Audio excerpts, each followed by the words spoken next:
Hello, welcome to another edition of Barça Fan Voice. Today I'm going to be looking ahead to tomorrow's game with Real Sociedad at Camp Nou. But first I'd like to look at a couple of stories that are in the news. I mean, let's face it, it's been a bizarre couple of days. First, not related to Barça, we saw Tottenham's Eric Dyer jumping into the crowd to confront a fan. And if that wasn't weird enough, we then got the Ronaldinho passport story. Ronaldinho, the man who lit up Camp Nou with his genius and his joy for the game, thrilled us with his shimmies and his flicks, his 40-yard passes, his free kicks, his nutmegs. This great man has now been caught entering Paraguay with a fake Paraguayan passport. He underwent 8 hours of questioning. He was released without charge. It's just a mad story, really. This, isn't it? How did he get to be in this position that he needs a fake passport to go to Paraguay? Anyway, maybe we'll find out more about that story in the future. We also had the story about Neymar going from one big name Brazilian to another. Sport reported that Barca are considering offering Antoine Griezmann to Paris Saint-Germain in part exchange for Neymar. Now, I don't know what you think about this. I mean, Neymar's a great player, don't get me wrong. He's quick, he's got great skill, he scores goals. And he was very important when we won the European Cup in 2015. However, he's got so much baggage. He's 28 years old. How much would he cost now? Are there not younger players who'd be better suited to bring in? We should never forget that these transfer stories are often used to deflect attention after a defeat. The club is in a mess right now, and further evidence of how badly things are being run is a story that Barca will talk to Edin Sarabia about his behaviour on the bench against Real Madrid on Sunday. The club said it's good to show character, but with a more reserved and private tone within the dressing room. This guy showed passion and intensity. This is something we'd want from the team.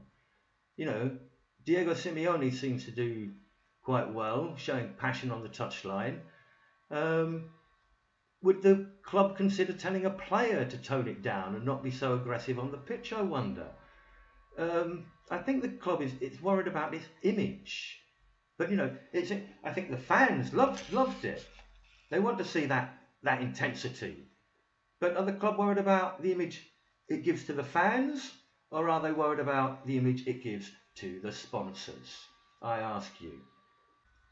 The suggestion that the players are angry with Sarabia has come from the press, and as I said on Wednesday, this of course is speculation.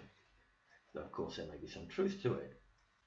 I think the best way of judging if there's really the disconnect between the players and the coaching staff is to see the attitude of the team on the field tomorrow. It's the only thing that really matters. Players can have a disagreement as long as they perform on the pitch. Now, the two sides arrived to the game in totally contrasting moods. Barca, of course, on the back of a defeat to Real Madrid, problems behind the scenes. Real Sociedad, on the other hand, have just arrived to their first cup final in 32 years after beating Mirandés 3-1 on aggregate in the semi-final.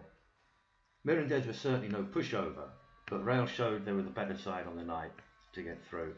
I was particularly impressed with Zaldua and Januzaj on the right of their attack. And the main men, of course, are Odegaard and Oyarzabal in midfield. Very good, very talented players, a pair of them. Recent form for Real Sociedad is fantastic. They've won their last 6 games since knocking Real Madrid out of the Cup in that famous 3-4 win. A crazy game that was. They've won 3 straight games at home in the league against Athletic de Bilbao 2-1, Valencia 3-0 and Valladolid 1-0. And so they're obviously going to be very confident.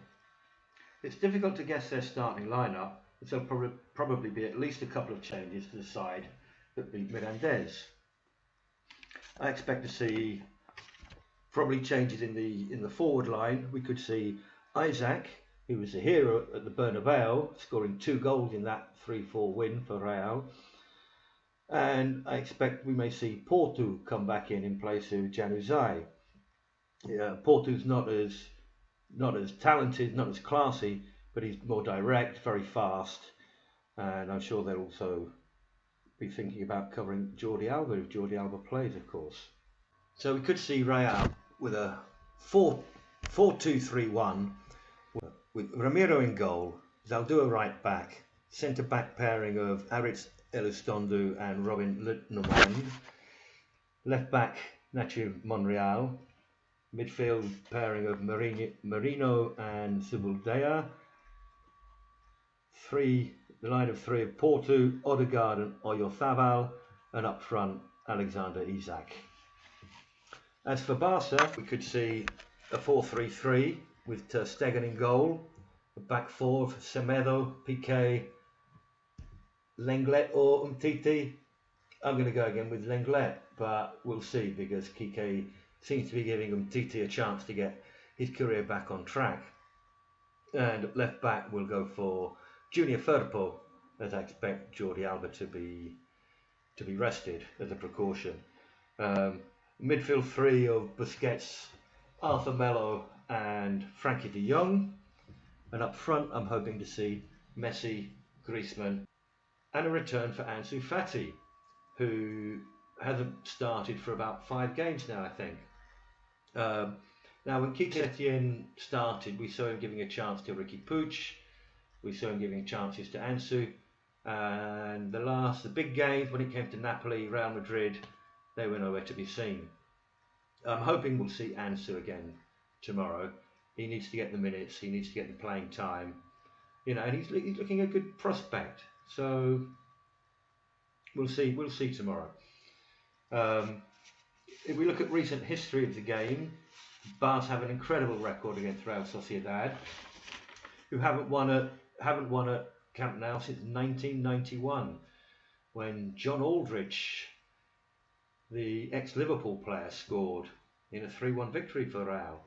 But Real haven't even picked up a point at Camp Nou since 1995, was their last draw, and Barça have won the last 21 games in the league against Real Sociedad. So we should expect to win. I don't know. There's a strange mood at Camp Nou at the moment. Real Sociedad are a very good team. They arrive in a very good moment. Can Barca show the character? We need to see better passing out the defence. We need to use the width of the pitch. Despite our problems and despite the excellent form of our opponent, I think we can win. Camp Nou has been a fortress in recent years. I think in the last 65 games we've only lost 1 game, which was curiously against Quique Setien's Betis last season, a game which ended 4-3 to Betis. Jordi Alba, Umtiti and Lenglet will all miss the trip to Mallorca if they pick up a yellow card. After Mallorca, we've then got the return with Napoli in the Champions League. Again, we have to win. As I said, I think we're going to win. My prediction for the game, I'm going to say Barca win 2-1 with goals from Leo Messi and Antoine Griezmann. It's not going to be easy, that's one thing for sure. Anyway, send me your prediction and also send in a comment telling me what you think about Neymar, and should we get him back to Camp Nou or should we forget about him completely? Okay, and if you like the video, please subscribe to the channel if you haven't already. I need all the help I can get from you. If we get to 1,000 subscribers, we can do super chat, and there are other things that I'd like to do. Okay, that's all for today. Thank every one of you for watching. It really means a lot to me. I'll be back on Monday with a report on the Real Sociedad and a catch up on all the other news. Okay, so Bisca el Barça, and bye for now.